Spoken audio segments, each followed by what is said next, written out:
Las enseñanzas de Carlos Castaneda. Aprendizaje y espiritualidad. Por Félix Wolf.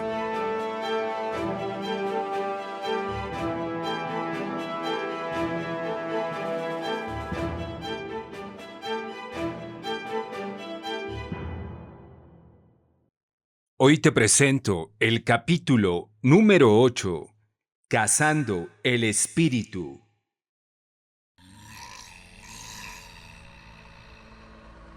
Jana estaba gruñendo cuando oyó a la pick-up acercarse. No habíamos visto a nadie por varias semanas y nos alarmamos. Con ayuda de los mapas del Servicio Forestal, encontramos un hermoso y remoto lugar para acampar dentro del Bosque Nacional de Arizona Central. Fue difícil llegar, pero el tanque había sorteado todos los desniveles del camino y los cruces de riachuelos del abandonado camino de mineros que habíamos seguido por los últimos 35 kilómetros. Solo las puertas y los lados se habían rayado ligeramente al hacernos camino a través de una espesura de arbustos secos por alrededor de 100 metros, luego de que dejamos la carretera. El área plana y cubierta de hierba a un lado del riachuelo, donde armábamos nuestro campamento, debe haber sido la hacienda de un explorador en busca de oro mucho tiempo atrás. Todavía había cimientos, tuberías rústicas de metal, equipo para dragar y, para nuestro deleite, algunos antiguos árboles de manzana que cargaban fruta.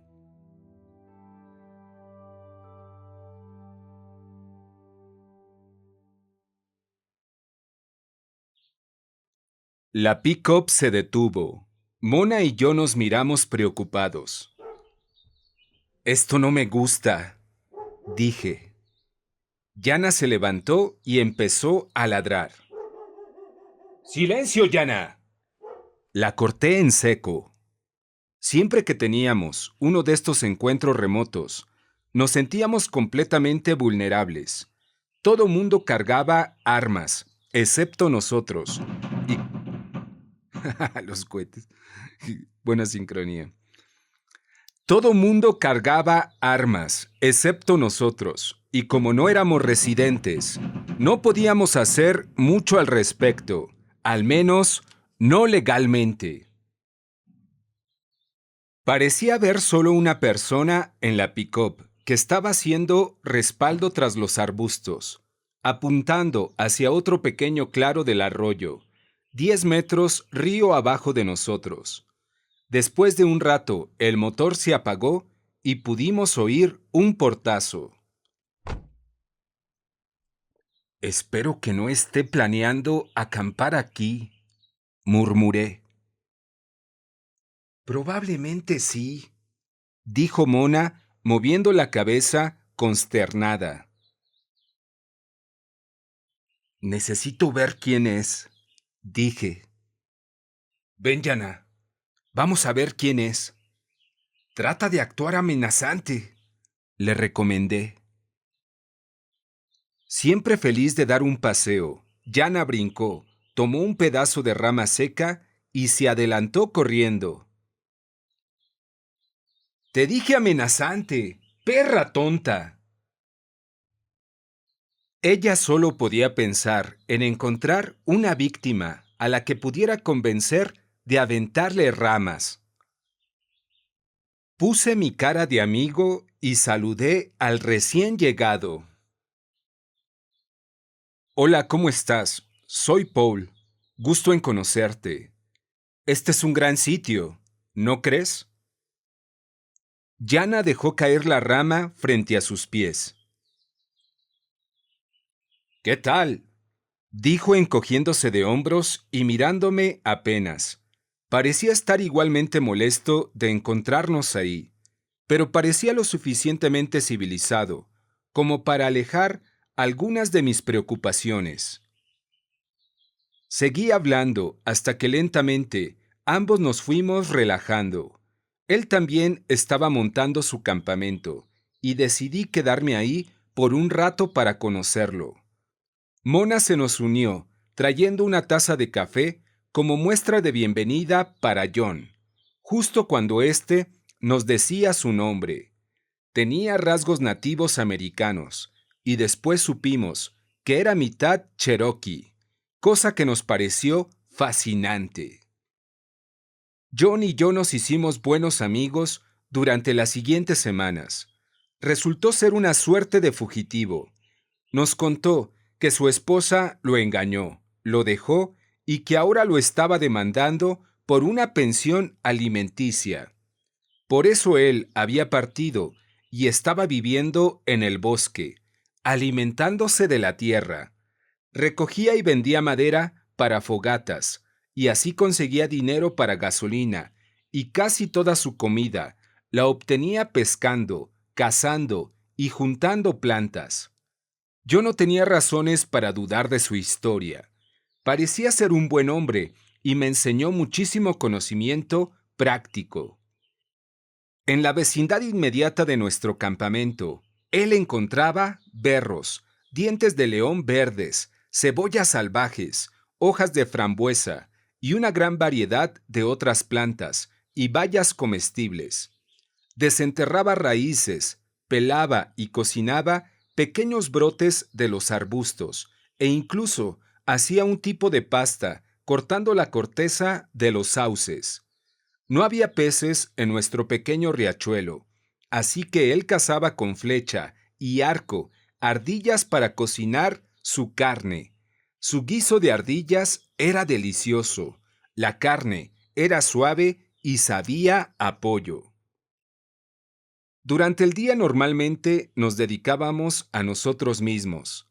John hacía excursiones y se mantenía ocupado consiguiendo provisiones. Mona había empezado a hacer bolsos coloridos en crochet, o se iba a vagabundear con Yana para colectar hierbas y bayas. Yo había encontrado una pequeña cueva a mitad de camino arriba de un cañón, donde pasé la mayor parte de los días recapitulando. La recapitulación es una técnica poderosa que un guerrero utiliza para reorientar su energía y ayudar a su navegación. Es un ejercicio poderoso y liberador. Castaneda puso un énfasis particular en la recapitulación, y yo había estado muy entusiasmado con la idea de empezar. Esto implica hacer una lista de toda la gente a la que se ha conocido y con la que se ha interactuado. Empecé por el presente y llegué hasta mis primeras memorias y conseguí 22 páginas llenas de nombres. Ya había hecho esto durante el viaje a través del estado de Nueva York hasta Arizona, pero había esperado para comprometerme completamente cuando mi navegación me pusiera en un lugar adecuado y propicio para la tarea. La pequeña cueva se sentía ideal, y después de hacerme de un lugar cómodo para sentarme, comencé. Empecé con el primer nombre de la lista. Me puse a recordar el encuentro más reciente con esa persona con el mayor detalle posible. Después, mientras inhalaba con un movimiento de abanico de izquierda a derecha, intenté recuperar todas las emociones y energía que había invertido en el encuentro, y mientras exhalaba de derecha a izquierda, expulsaba toda la energía y emociones que estaban protegidas dentro de mí en ese momento. Continuaba hasta que recordaba una escena completamente libre de carga. Para seguir adelante con este ejercicio de reorientación, Castaneda sugiere empezar con nuestras relaciones sexuales, que son las que mayor energía guardan. Me salté a Mona porque no quería alejarme de ella. Sentía que me iba a trabajar. Era una experiencia increíble. Después de pasar al menos 4 horas al día en la cueva durante casi 6 semanas, sentí que había cambiado. Con práctica, las recolecciones se volvieron cada vez más y más vívidas, cerca de alcanzar la realidad de los sueños lúcidos. Terminé reviviendo los finales de relaciones con una intensidad inverosímil. La recapitulación de los encuentros sexuales, a veces, era tan realista. Tenía sensaciones táctiles, olfativas y excitación, que terminaba sintiéndome culpable por traicionar a Mona cuando volvía a la cueva. A veces me rehusaba a dejar el recuerdo. Exhalaba todas las emociones que Loretta, mi primer gran amor, había dejado en mí, pero inhalar y reclamar todo eso que yo había proyectado en ella era muy doloroso. Me sentía más dramático e irreversible que cuando quemamos todas nuestras cartas de amor juntos, en una ceremonia solemne, después de que nuestra relación terminó. Después de recapitularla a ella, todas las emociones se habían ido. Se me dificultaba incluso mantener una imagen mental de ella. Parecía irrelevante. Todas mis memorias de ella seguían intactas, desde luego, pero se habían neutralizado. Muchos años después, mi segunda esposa, Victoria, accidentalmente me recapituló mientras todavía estábamos juntos. Ella no sabía en ese momento que debemos saltarnos a las personas con las que queremos mantener una relación íntima. Como resultado, nuestra relación quedó irreparablemente dañada y comenzó a transformarse. Además de reorientar y aclarar la energía, la recapitulación también proporciona valiosos elementos sobre nuestros patrones de comportamiento. Me abstuve de analizar conscientemente mis recuerdos, pero fue inevitable ver lo predecibles y repetitivas que eran todas mis maniobras, darme cuenta, una y otra vez, de cómo la mayor parte de mi comportamiento era llevado por la inseguridad y el miedo a la soledad. Fue una experiencia humillante. Creo que he comido suficientes ardillas, dijo John una tarde, sentados en su campamento. Todavía nos queda algo de carne enlatada si quieres, le ofrecí.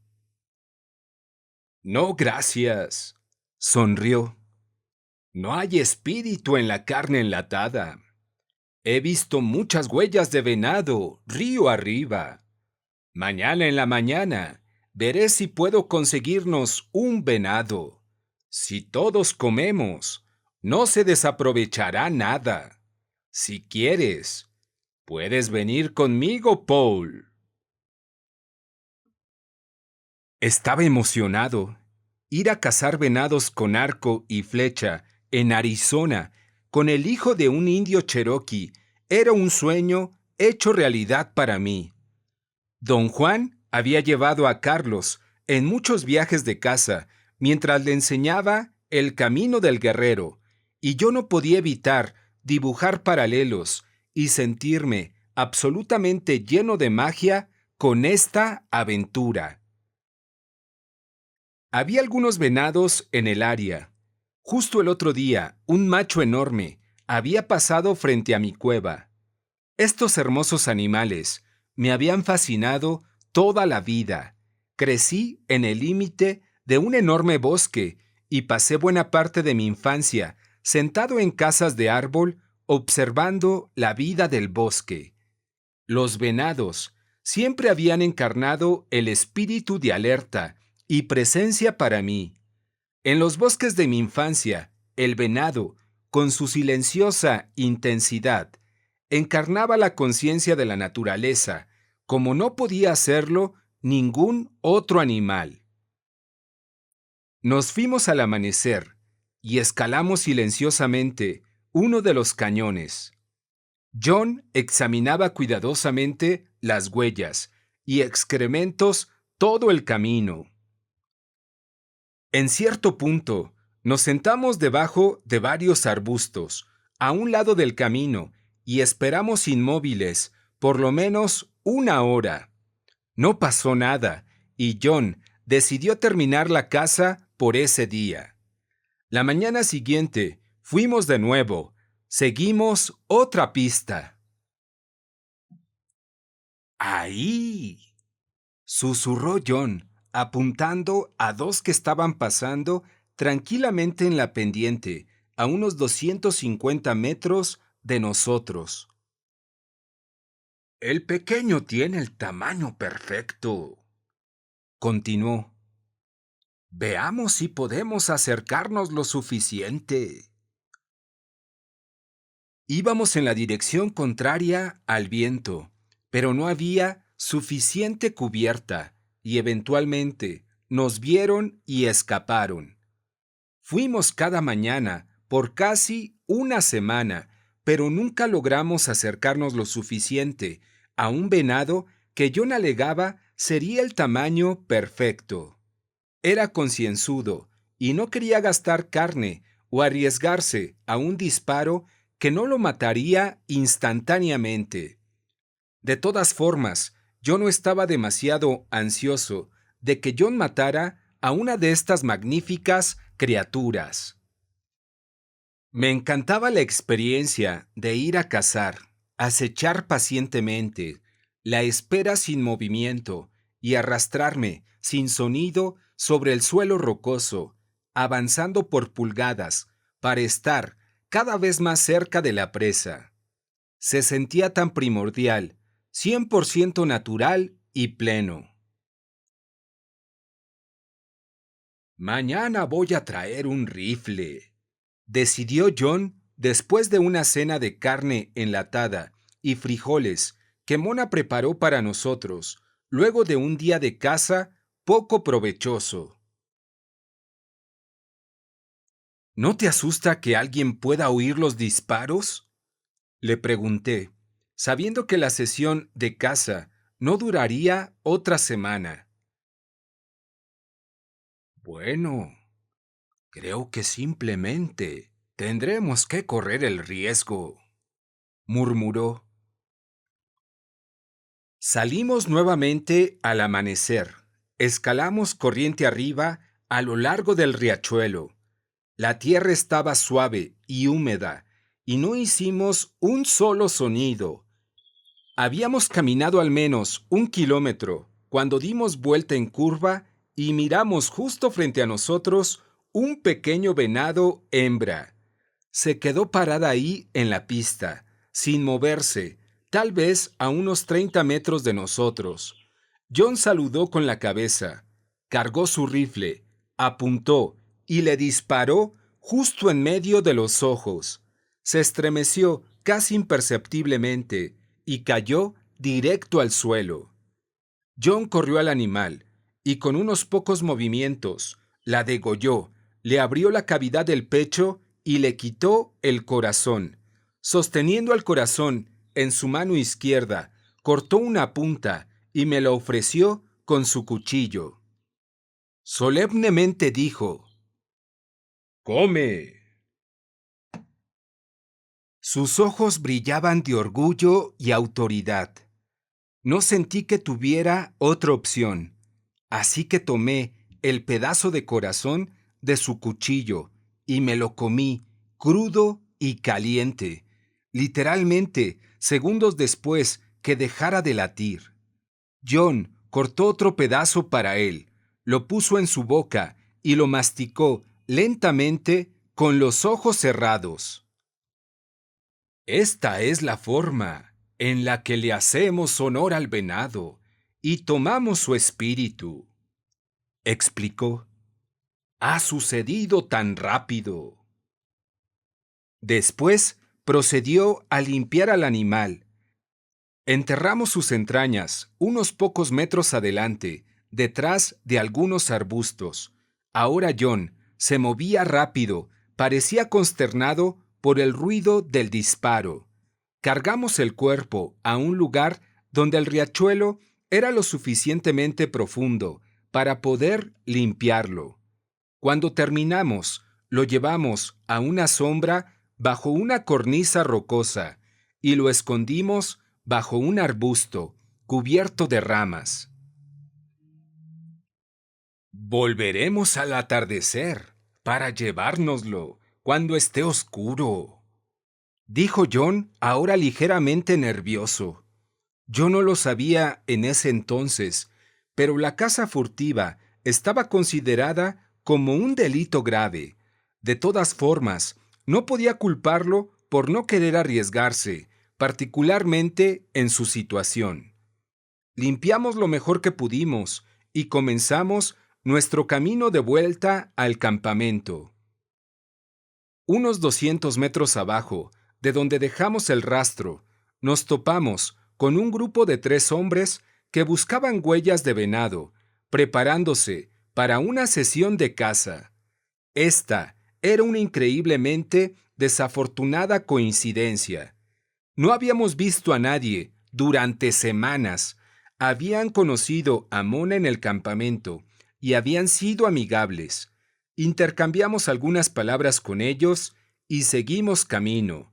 John ahora estaba frenético. Van a encontrar el venado, seguro, dijo. Maldita sea, son cazadores. Tienen los ojos en el campo. No importa que también hayamos borrado nuestras huellas y todas las demás pistas. Ellos lo van a encontrar. Él estaba prácticamente corriendo y yo lo acompañaba, sin saber qué pensar. Al momento en que llegamos al campamento, John empacó y media hora después se había ido. ¿Qué crees que debemos hacer?, le pregunté a Mona después de contarle todo. No creo que tengamos que irnos, contestó. Tú no hiciste nada malo, ni siquiera tienes un arma. Decidimos sentarnos. Además, no queríamos que ese venado se malgastara. Eso sería una pena. Todavía sentía el sabor de su corazón en mi lengua. Aunque John realmente me había asustado y todo el día habíamos estado nerviosos, esperando que el guardabosques se apareciera. Enterré los zapatos que había usado, así no podría ser conectado con la escena del crimen, en caso de que todavía hubiera huellas de las que no nos dimos cuenta. Los 3 cazadores volvieron luego en un par de horas y se fueron sin darnos ni una pista. La noche vino y se fue, y nuestra preocupación se convirtió en resolver qué debíamos hacer con el venado. A la mañana siguiente, fui a dar una larga caminata a lo largo del arroyo con Jana, y cuando nos acercamos a donde el venado estaba escondido, le di tranquilamente la instrucción. «Busca el conejo, Jana. ¿Dónde está el conejo?», cosa que ella recordaba bien de nuestras tardes en los parques de München. Inmediatamente empezó a olfatear y a buscar en los alrededores, y unos segundos después había encontrado el cuerpo del venado.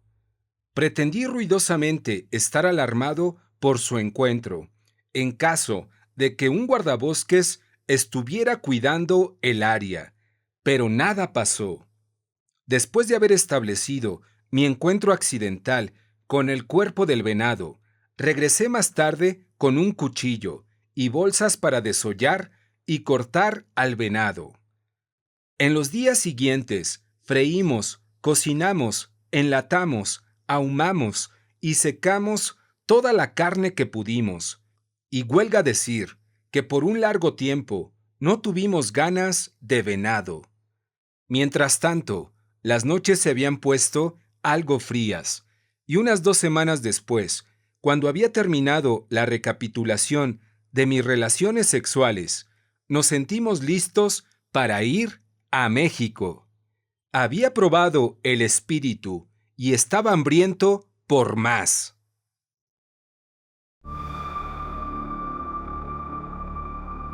Muchas gracias por tu visita. No te pierdas el próximo capítulo. El águila y la serpiente.